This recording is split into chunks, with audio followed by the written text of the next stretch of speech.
Hey everybody, how you doing? Welcome to Rhythm Guitar Talk. This is Mark Turco. We're here live on YouTube and Facebook, streaming to you live. I just wanted to let you know that you could find me on Rhythm Guitar Lessons on YouTube. That's the name of my channel, and also Rhythm Guitar Lessons on Facebook as well. All right, so today, I have a very special guest. He is a friend of mine. He is someone who I met about 8 years ago, way back at a music conference, and he was lecturing on blues guitar. His name is Antony Reynaert, and he's from Belgium. He's a blues guitar expert, and he also has the largest guitar school in Belgium as well. So he's also known as the Blues King of Belgium. You're going to be able to find him at Best Blues Guitar Lessons. Um, Best Blues Guitar Lessons on YouTube is the name of his channel, and Best Blues Guitar Lessons online.com is his website. So before we bring him out, there will be some free lessons that we're going to give away towards those people who are staying to the end. All right. So right now, I'd like to bring out my friend Antony. Antony, how are you doing today? Hey Mark, doing great. How are you? I'm very good, very good. Good to see you. Good to see you. Likewise. Um, we got a pretty good topic today, I think. The topic is what makes blues guitar playing different than primarily, let's just say, rock guitar, because typically, it's those are the two main forms of rhythm playing with electric guitar, at least. So I'm very excited about that. So, um, what I'd like to know from you is your opinion of what is the main difference or the primary difference between the two. Right. So we can go very deep and different directions, and I'll give you guys some refs to work with in just a moment because it's one thing to talk about it, but when you hear it and when I explain all the different styles that are found in the blues and how they branch out to the rock style, it's very interesting. It's a very interesting study that I've uh, had a decade of work with discovering everything, and that's when I put to my blues guitar program. So the main difference between blues and rock is pretty obvious for most people. They know, well, we have like the straight rhythm versus the shuffle rhythm. We have clean versus gain sounds, but that's just generalizing here. And if we go deeper into some of the blues riffs, we find that there are many different possibilities and many different substyles and blues work alone. So most people start out playing this riff, and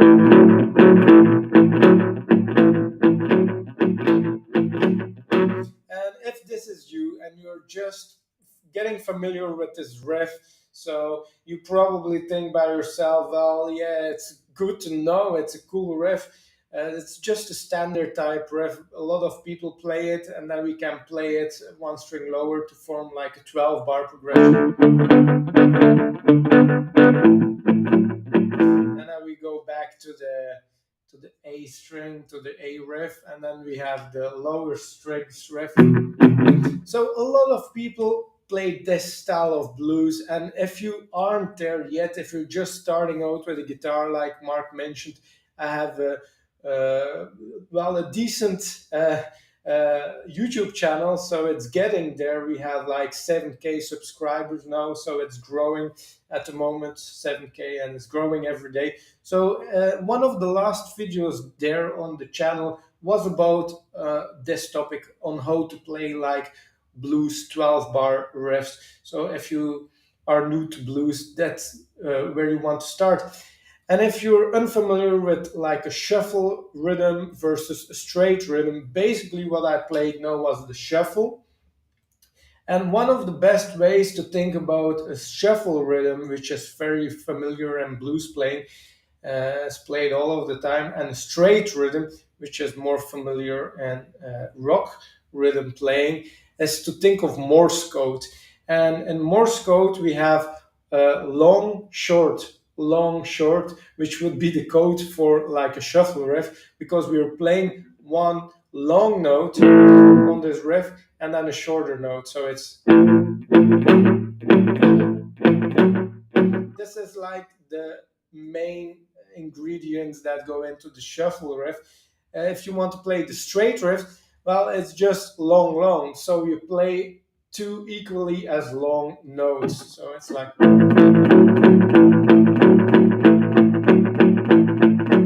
So the riff stays the same, but the rhythm changes from a long note and a short note, as in the shuffle rhythm, to two long notes. And most people start here and they find themselves pretty bored quickly, because these, as I said before, these riffs are cool, but it's nothing like what you hear in records. And a lot of artists and blues and rock, even jazz styles, they really branch out, and they do that because they most of the time have a very firm foundation of different sub styles.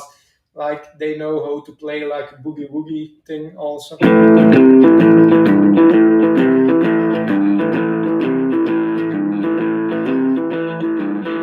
they know how to add power chords to their rhythm playing as well. And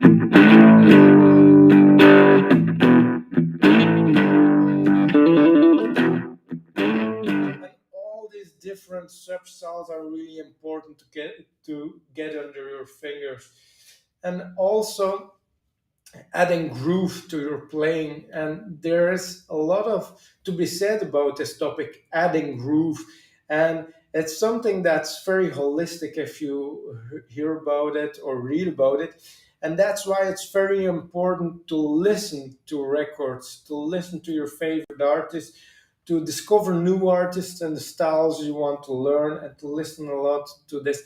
And that's one of the reasons why when I work with students, I also give them ear training to work with, not only in their lead playing, but especially in their rhythm playing. Because like adding groove, what does this mean? But if you hear things like this, then you get familiar at first by your ear, and then by practicing such thing. Of course, I give my students tablature examples and all of these, but and more on this later. But if you play like this kind of thing just without grooving, it would sound like. And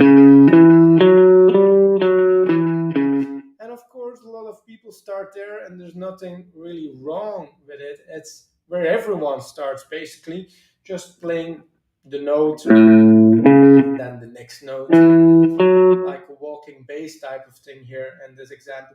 But if we add groove to it, then we have a different feel. And one of the best ways to start experimenting with this, if you're ready for this type of thing, you already play some walking bass lines, just like, is one of the ways you can add this groove element to your playing is by adding like muted notes.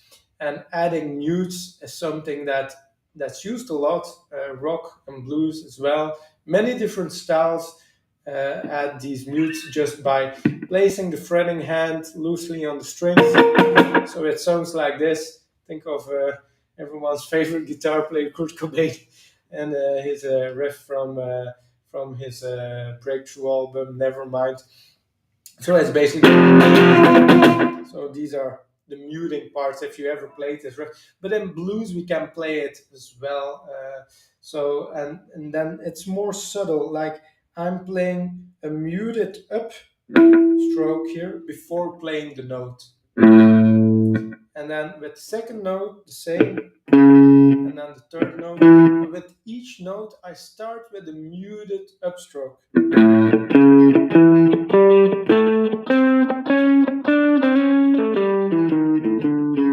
So this is a great way of adding rhythm. So like this whole bass line, it sounds much groovier than before just with the walking bass. Now we have.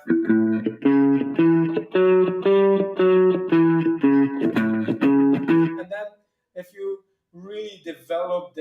kind of playing by practicing with different examples here, then you get more into the grooves with that is um, played a lot today still and brought to like a rock audience by Stevie Ray Vaughan.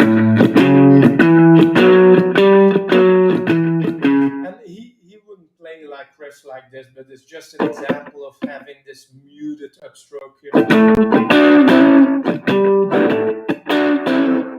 So this is also another rhythm style found in the blues that is very close to the rock, like I said, brought to the main rock audience by Steve Ray Vaughan. So a lot of people think, well, blues rhythm playing is just like doing this all of the time, but this is just blues 101. It goes much deeper than this. So I have a quick question for you regarding the example that you just played. When you were doing that upstroke that was muted, is that upstroke coming in right before the one of the measure, or is it start on the one of the measure? Do you know? Yeah. So I'm starting here with the upstroke starts right before the beat. All right. Yes. So the beat is like this. So I have the upstroke just before. And there are whole theories about how much shuffle we should add, like for example, and the what we were talking about, Stevie Ray Vaughan, the Texas blues. Most of the time, they are adding in the Texas blues a really late upstroke. So, like we were talking about Morse code analogy of learning the shuffle rhythm. So we have a long note and a short note. So the um, the timing, the exact timing of when you play the short note is different in each style of playing the blues. So in Chicago blues, they play it closer together, and then so we have a shorter long note and a longer short note, so to speak. So in the Morse code, it would be long short still, but the duration of the long would be a little bit less long, bit shorter than the short note.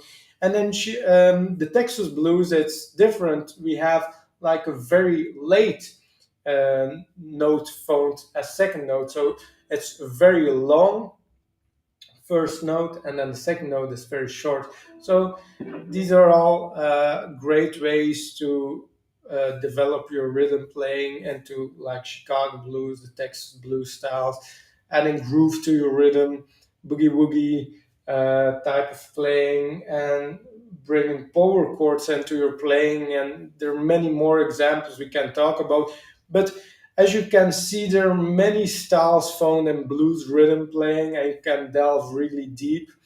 And it's especially true what people you hear a lot of talk about being blues like the fundament of many different styles, and that's a great thing to start with, learning the blues. If you then want to better understand other styles and branch out to these other styles like rock, because like for example, all of these riffs can then be translated into more a rock kind of thing. And if you want to add something, Mark, just go ahead. Yeah, it seems to me that all of this is all based around the same general thing, except we're just moving the time in which you're playing your notes. The length of time in which you play the notes just varies slightly. And that gives us the difference between Chicago blues and Texas blues and everything like that. Am I understanding that correctly? Right. So are these triplet and field, and we're taking out the middle accent of the triplet, and then we're able to move the first note and the last note. We vary that basically. So basically we're taking a triplet, we're taking out the middle accent, and then we're able to move the first and last of the triplet around, and that gives us our different feels. Right, that's correct. So if you have three notes, Yep. the first note is the longer note. Yes. Because it's tied to the second note, we don't play this one. If we have a triplet rhythm, we don't play this one again, but it's there because it's tied. and Yes. then the third note is played again. So the Yeah. duration of these two notes is like really funny. How well I know, but don't take it personally, Mark. So it's the first and the third note are the notes that we can play with the timing. So we can play a longer first note and a shorter third note, or Yeah. vice versa, to form these different styles. And of course, this is on an intellectual level. You can't learn this without listening to music. Right. So just Well, straight from tablature is a struggle. That's why I'm very prone as a teacher on giving like the audio portion, like to my online students that I work with, so they get, of course, how to play it, uh, but also I want to instill this into their brain, because it's the intellectual level is important, but getting this into your head of how it sounds, like the Texas Shuffle and the straight feel and all the sure. different substyles of the blues are really Sure. important. To make it super simple, though, I like your Morse code example. That's actually really good, and it's the sense of long, quick, quick, long, quick, quick, long, quick, quick. Is that correct? Yeah, it's just long, quick, long, Oh, quick. long, quick. When you chain them all together, right? Because the Yeah, beginning of the next long one is the attack of the pick is that double feel, but that yeah. note then extends out. Right. So in this case, long, quick, we just pronounce the notes that you Long, hit, the, right? the attack that you make with the pick to the string. So it's Long, quick, long, quick, long, long, long, quick, quick, long, long. quick, long, quick, versus long, long, long in the straight feel example. Right. So And that straight feel is predominantly what controls rock, right, and that's the main difference. right. There are more subtle difference. Like many people have this notion that playing blues rhythm is boring, like I mentioned earlier. And this doesn't only come because they don't see all the substyles of the blues they can branch out from once they learned like the basic riff I started explaining. Many people play like these basic riffs, but they don't understand how deep down the rabbit hole they can go with all the different substyles. But next to this is also the notion that there's a lot of creativity involved once you have all of this under your fingers, and you know how to play like a minor blues, or you can add like little licks to your playing, like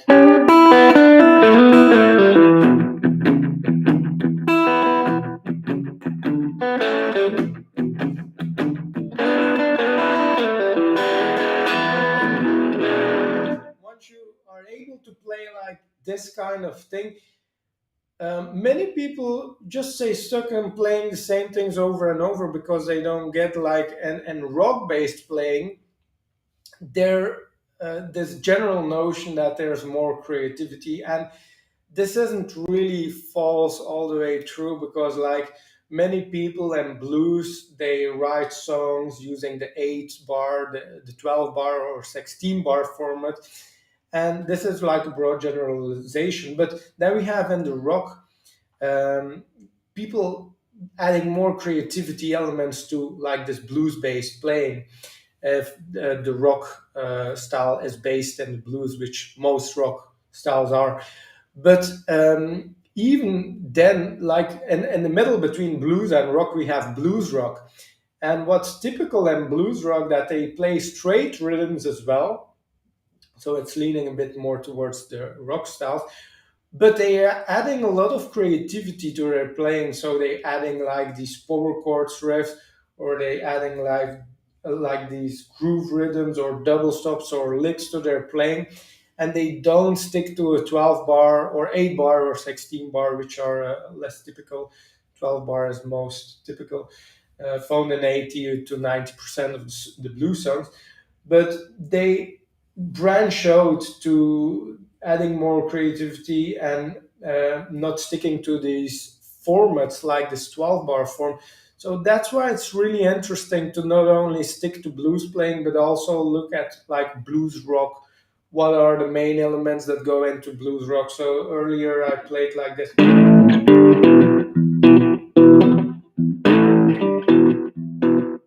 So, for example, like the Led Zeppelin groove that they played on their first record, that's the intro starts with slide guitar and name.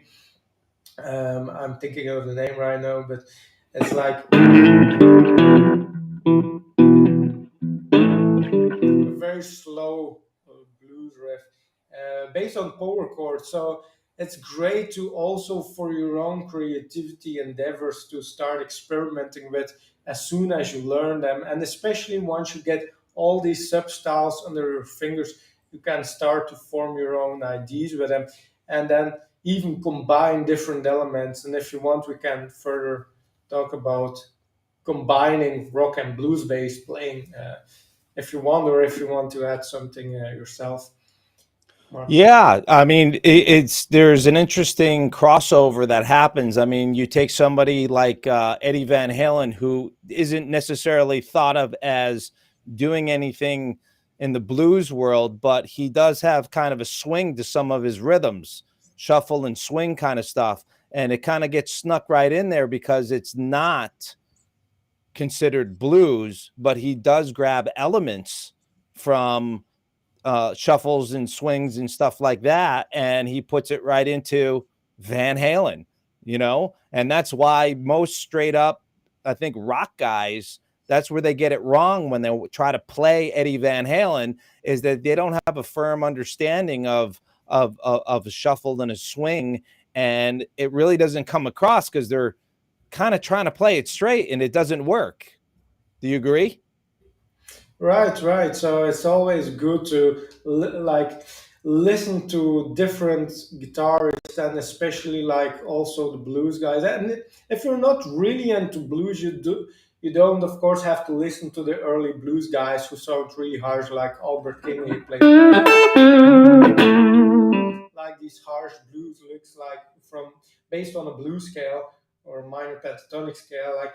And a lot of times Steve Ray Vaughan took his licks like a lot of the Steve Ray Vaughan style comes directly from Albert King. There's even like a myth, but I believe it to be true, that they found each other backstage at the concert, and Albert King told Steve Ray Vaughan that he should pay him. Steve Ray Vaughan should pay Albert King because, in Albert's words, he ripped off his licks. And yeah, if you're not into this kind of harsh blues styles, there are a lot of guys you can listen to, like Gary Moore, who's more of a rock-based blues player. But it's important to understand things on an intellectual level, I think, but also to have these feelings into your internal system, so to speak. So you know how a shuffle sounds before playing it, and this comes by listening through different examples and Yeah, exposing. I Yeah, Yeah, I totally agree. Just having an understanding of what it is. You don't have to be a fan. You don't have to play the music. It isn't something have to be like your go-to, but to integrate some of these things into your playing is just to have a general knowledge of, like you were talking about your Morse code. You know what I mean? Long, right, short, long, short, long, short, long, short, long, short, long, short. Just to be able to know what that feels like, clapping your hands, then making it on your guitar or something like that. It can open up the realm of possibilities of your rhythm playing, even if you're not a blues guy. right. Yeah, yeah, absolutely. Well, we actually have a good question here. Tom Hess, he wanted to know, can you elaborate the difference between and feel between the shuffle rhythm as in blues and a swing rhythm as in jazz? Now, I know that question is sort of a loaded question in a way, because swing is like much like the uh, different types of blues, the shuffles, Texas, Chicago. But is there any general way in which you could describe the difference between the two? Right. So it's a really good question. And I think we talked about this just beforehand, me and Mark, about this being really a great question. So thanks for asking. And we might do a whole episode on just that topic if you want, because you've been on my YouTube channel. We've done live streams in the past. So if you want to answer some of the really elaborate things we can go into here, Mark, you can. And for me, it like the swing rhythm comes from the from the right symbol that that's on the drum, and the shuffle. Uh, People like the drummers, they also use the right, but they use a lot of the hi hat. So a lot of the styles and the differences can be explained on an intellectual level, and I think Mark can explain this probably better than me. So that's why I might throw this one to Mark. But for me, it's like what I tell my students is to listen to all these like jazz examples,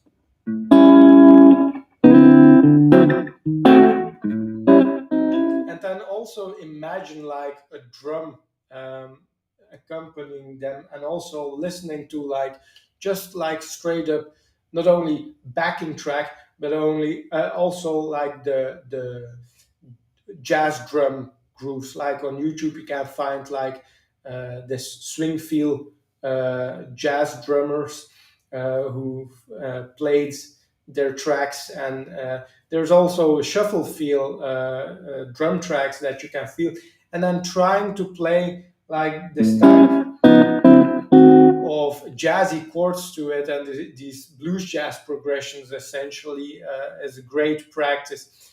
And to come back to Mark, if you want to give your take on the difference between a shuffle feel and a swing feel, because as you explained, it's a bit of a loaded question. So It is. My simplest way to explain it without any kind of visual aids or anything like that is the way in which pretty much the drummer stays consistent. They're playing some type of shuffle like beat, but the guitar doesn't lock into that. Much like when the guitar locks into a shuffle, you are playing the rhythmic structure of the rhythm. Where when you swing, you have this latitude to be able to lock into the drummer and then kind of fall away and then kind of catch back up. And it's this floating thing that kind of happens. And it's really an art where if you're good at it, you kind of meander around within the rhythm, but then you can kind of lock into that shuffle at certain points or even for a measure or two, and then kind of meander back. So it's you're able not to necessarily, I don't know if this is where the exact term come from, but you're able to swing your rhythm within inside of that rhythm. And sometimes you touch on it and sometimes you don't touch on it. You're not always playing the long, short, long, short, long, short, long. That's not what the guitar is doing. You have this freedom within this other rhythmic structure, and then you keep touching upon it. And it gives sometimes the feel like you're doing that, but you're not doing it just right alongside with the drummer. How's that? How does right, that feel? great answer, Mark. Thanks.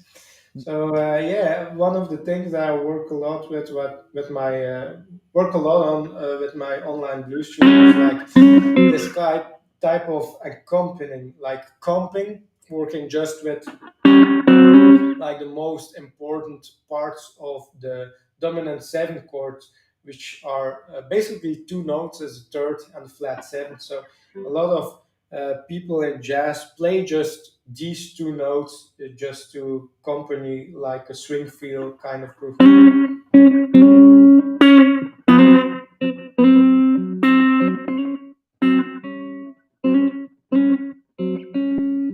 So now we're just playing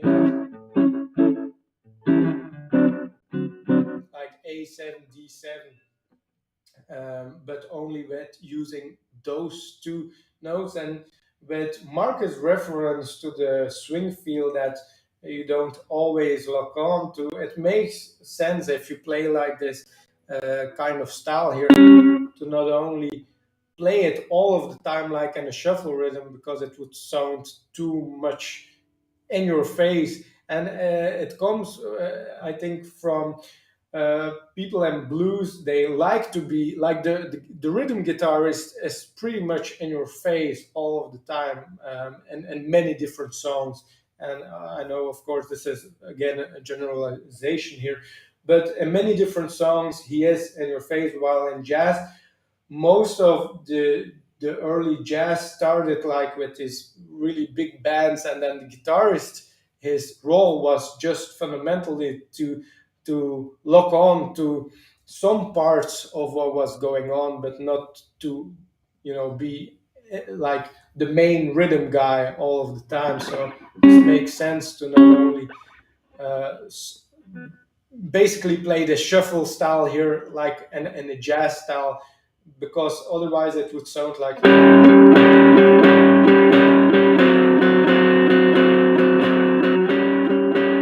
instead of,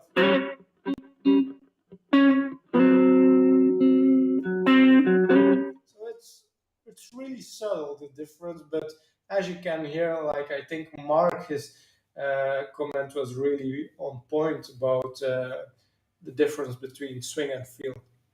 Yeah, yeah. There's a lot of nuance going on, especially. I mean, the shuffle thing is pretty cut and dry. I lengthen this one, I shorten that one, whatever. It's pretty cut and dry in the sense that we're just removing that middle beat of the triplet out, and then we're shifting the other two around. But I think when it comes to swing, it's much more nuanced, and it's not necessarily a rigid thing, and you could have variations within what you're doing, and you don't have to follow any specific formula. I believe a lot of has to do with swing, is listening to the other instrumentation, what's going on. Do you want to lock it in with them and accent what they're doing, and then you kind of fall back and things like that? So it's a very nuanced type of playing. That's why it's very elusive to many people, and it's also a little difficult to define without examples. But you've done a great job in giving us examples. So I really do appreciate that. One thing actually that I want to bring up. Oh, wait, hold on. We got another question coming in. Tom has a great question. I'm going to put it up on the stream. Maybe you could speak to this before we leave. I know you don't have a lot of time today, but I'd like to bring this one extra question up. Sure. All right. So Tom Hess actually writes in and says, blues music sometimes is unfairly criticized as being sloppy. When listening to a player like Stevie Ray Vaughan, he's very tight. He's pretty tight and clean. What are your thoughts? Right. So rhythmically speaking, like with all the shuffle going on at first hand, you might get the impression that like guys like Steve Ray Vaughan, they have like it's easier to play this style than to play like ACDC, for example, where everything is really should be really point on the beat and always. But the way in which people get this wrongly is that if you start delving into the Steve Ray Vaughan style, he plays sometimes next to the beat, but he plays always like uh, on the right point next to the beat. And this is also, it's equally as difficult as playing an really straight and really pertinent style like ACDC, for example. It's equally as difficult, to say the least, to play I in the. agree. I totally agree. It's if you're used to hearing rock style music where things are very quantized and if somebody's tight, the variations of the rhythms that he's doing in just 10 seconds of rhythm, it's all very intentional. And if it wasn't exactly where it was, it wouldn't sound the way it is. It's not sloppy, because if he didn't do it exactly the way that he intended to do it, then it would sound wrong. But if you try to analyze what he's doing and try to replicate it, I believe that you would find that it'd be very difficult to do. It wasn't just off the cuff type stuff. The placement of his accents and things like that are actually very intentional. And to somebody who's used to listening to just something that's very rock based, steady on the beat kind of stuff, it sounds like he's all over the place. But if you put it under a microscope, it's very, very intentional. Right. Yeah, these are styles like if you talk about AC/DC versus Stevie Ray Vaughan, these are styles who are really hard to nail. Like in a cover band, if you're playing this kind of style, there are many cover bands trying to go after these other bands and then forming like tribute bands. But there are some good bands, but they aren't like Steve Ray Vaughan and they aren't like AC/DC because those guys are AC/DC. Those guys are Steve Ray Vaughan. So I think in the bigger scope of things, unless you want to start like a tribute band, it's really good to pick and choose like the best things in those styles and then practice them and then form your own style of playing, unless you want to, like, for example, be the next Steve Ray Vaughan copycat. There's nothing wrong with that. It might sound like the meaning, sorry for if you want to go like this road, if someone's online watching this. But I think in the broader scope of things, there are so many things you should and can delve into when learning like blues playing or rock bass playing, blues rock, the bridge between the two styles. So I wouldn't go only delving into like the Steve Ray Vaughan thing, because it's a really really hard style to nail, because of the aforementioned reasons. Yeah. Very cool. Well, Anthony, I'd like to thank you so much for being on with me today. I really appreciate all your expertise and your playing, all the examples. That was fantastic. Before we go, I know that you do have a free resource available for people at no cost to them. Could you tell me a little bit about it? Right. So I have the master how to play blues rhythm guitar like the Blues Masters ebook. So that's a fully fledged out ebook, and it took me a pretty long time to figure out everything that's in there by studying blues guitarist for a long time before I wrote it. So it's a free download on my website, bestbluesguitarlessonsonline.com. So if you go to the site, you'll find it there, or the direct link is on the screen right now. It's bestbluesguitarlessonsonline.com/blues rhythm guitar. So you can download it there for free. There are plenty of examples, tablature, and to be found in that ebook. So I would encourage anyone who's live with us today or watching the video later on YouTube to check out that ebook. Yeah, I'll make sure I put that exact URL in the description of the video as well. So if you want to go to the description portion of this video after this live is over, it'll be there as well. I also have a free resource available for those people who might be interested. And this is a beginner's guide to adding lead guitar elements to your rhythm playing. So basically, how do you do those little connecting notes in between chords that people do all the time? And it's not that hard, and it's actually something that you can get up and running with very quickly. It's all based upon, the key in which you're playing in. I have examples, I have audio examples, things of that nature as well. It's a very simple, quick to get through guide. And once you get through it, it's sort of like that mystery will be explained. Okay. So with saying that, Anthony, thank you very much. We're going to end the live stream now. All right. And All right. I Thanks a appreciate lot, Mark. Tom Hetson joining us, asking those fantastic questions. And I know you got to get back to teaching. You got the biggest guitar school in Belgium.